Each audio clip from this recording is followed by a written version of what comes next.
नहीं बिगड़ियो हमरा किया बजलिया ही द्वारे में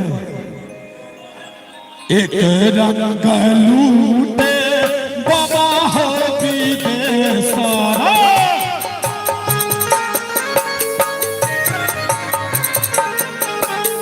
एक रंग लूटे बाबा हो विदेशरा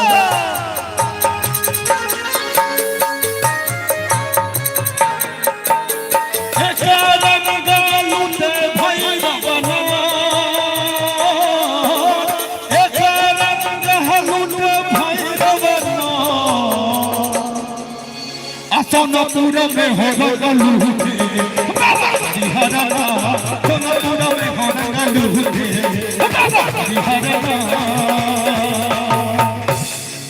सोनपुर में हो गलूटे। बहुत रास होली बहुत रास कार्यक्रम बाकी है क्योंकि कलाकार बहुत छथिन और सबके ए मंच का आशीर्वाद भेटबाक चाहिए। और वो देखे खेसारी लाल डांस देखल है सेहो बैसल छै। हाँ बिल्कुल सबटा हेतै प्रेम से रहियो।